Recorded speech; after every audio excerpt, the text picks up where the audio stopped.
माँ अपने बच्चों से कह रही है कि मैं तुम्हारी माता हूं, मैंने जो बोला है वो होना चाहिए, मैं जो बोलूंगी वो होना चाहिए, मैं तुम्हारी माँ। जाओ जाकर अश्व की पूंछ से लपेट जाओ और पूंछ खाली दिखना चाहिए, सारे के सारे नाक चले गए। और करकोट सर्प कुछ सर्पों के साथ रुक गया। उसने कहा मां, गलत चीज में मैं साथ नहीं दे सकता। आप मेरी मां हो पर गलत चीज में मैं साथ नहीं दे सकता। झूठ बोलने में, कपट करने में, बेईमानी करने में मैं साथ नहीं दे सकता। कल आपको परसों भी कथा में कहा था, निंदक शिव को प्रिय नहीं है। कथा में कहा था, नकली शिव को प्रिय नहीं है और नास्तिक शिव को प्रिय नहीं है। ये तीनों प्रियता नहीं शिव। सर्पों ने कह दिया मां, हम नहीं जाएंगे, हम नहीं जा सकते, हम नहीं जाएंगे, हम पहुंचेंगे ही नहीं, हमें नहीं जाना। कारकोट सर्प ने मना कर दिया, साथ में कुछ सर्प थे, उन्होंने मना कर दिया। कद्रू माता को क्रोध आ गया और कद्रू ने कह दिया, तुम मेरे पुत्र होकर, मेरे बेटे होकर तुम मुझको मना कर रहे हो? मैं तुम्हें श्राप देती हूं, जब राजा जन्मेजय यज्ञ करेंगे उस यज्ञ में तुम्हारी आहुतियां दी जाएगी, तुम साफ उस आहुति में जाओगे बस। श्रीमद् भागवत कथा में वर्णन आता है, राजा परीक्षित के पुत्र जन्मेजय ने जब सर्प यज्ञ करा तो उसमें सर्पों की आहुतियां दी जा रही थी। सर्प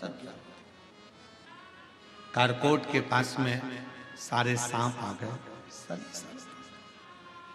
जो सर्प माता कद्रू के पास में नहीं गए, जो कद्रू के कहने पर, माता कद्रू के कहने पर जो सर्प अश्व की पूंछ पर लपेटने नहीं गए, वो सारे सर्प इकट्ठे होकर कारकोट के पास में आ गए। सारे के सारे सर्प कारकोट के पास में आकर बोले, हमें माता ने श्राप दे दिया है, अब हमें भस्म होना है, अब हम मरेंगे।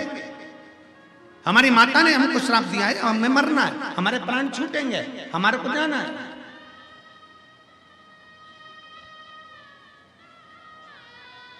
कारकोट सर्प कहता है, क्यों चिंता करते हो? क्यों क्यों चिंता किस बात की करना है? किस लिए? क्यों चिंता करना?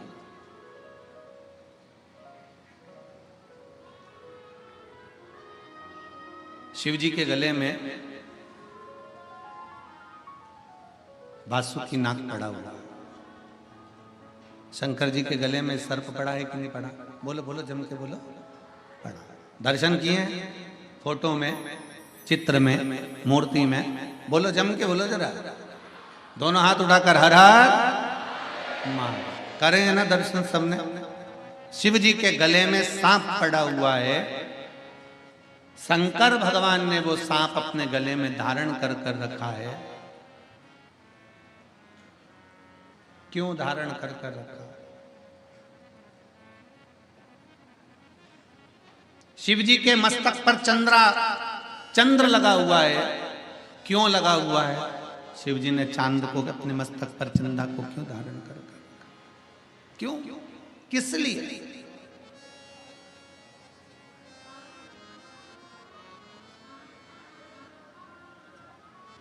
भगवान शंकर के मस्तक पर जटा में गंगा जी विराजमान है। शिव जी ने गंगा को क्यों विराजमान कर कर रखा है? किस लिए? क्यों डमरू भगवान शंकर अपने हाथों में रखे हैं? क्यों त्रिशूल भगवान शंकर अपने हाथों में रखे हैं? किस लिए? ये बहुत बहुत विचारणीय प्रश्न है जो आप और हमारे हृदय में, चित्त में रमते रहते हैं कि शिव जी के गले में सांप क्यों है?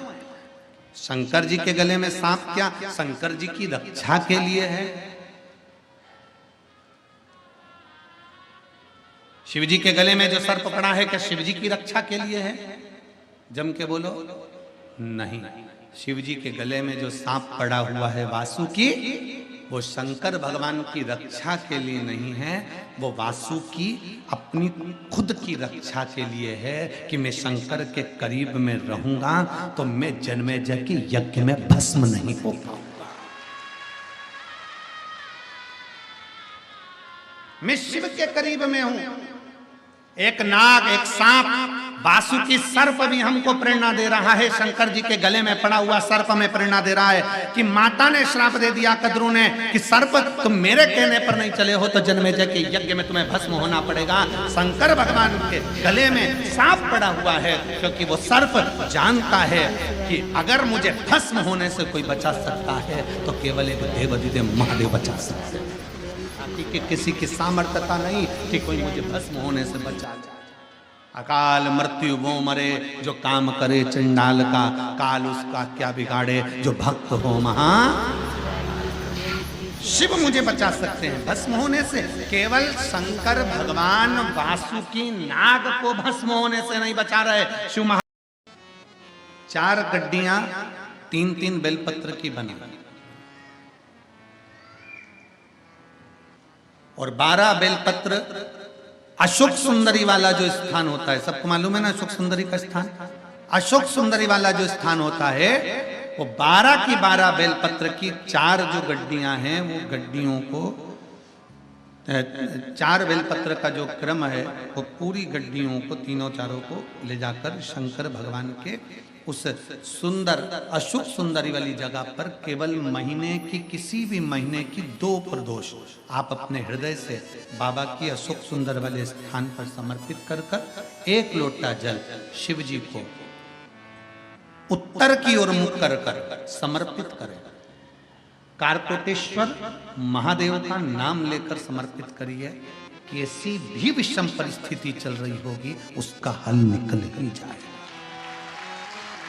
उसका हल निकलेगा ही। गड्डियां बनाइए, बेलपत्र पर बेलपत्र रखकर 4-4 बेलपत्र की 3 गड्डियों का स्मरण कर कर बाबा के स्थान पर समर्पित कर कर बड़े दिल से बाबा को अपने हृदय की बात कहकर जल शिव जी को उत्तर की ओर मुख कर कर बैठकर बाबा को जल समर्पित करें। कारकोटेश्वर महादेव अवंतिका खंड में, स्कंद महापुराण के अवंतिका खंड में कारकोटेश्वर महादेव का वर्णन किया गया है। कारकोटेश्वर ने विचार कर लिया कि मैं क्या करूं, मैं क्या दे सकता हूं, शिव को क्या समर्पित कर सकता हूं। कितनी भी विषम परिस्थिति हो, कितना भी तकलीफ की घड़ी चल रही हो, अशोक सुंदरी वाली स्थान पर अगर बेलपत्र के बाद 12 बेलपत्र समर्पित, और आप अलग अलग विभाजन कर कर नहीं भी चढ़ा सकते तो 12 एक साथ मिलाकर चढ़ा दो, पर चढ़ाओ और उत्तर की ओर मुख कर कर शिव को जल समर्पित करो। बाबा से कारकोटेश्वर महादेव का नाम लेकर दिल से प्रार्थना करो, मेरा देव अधिदेव महादेव सुनता जरूर है, सुनता क्यों ना सुने।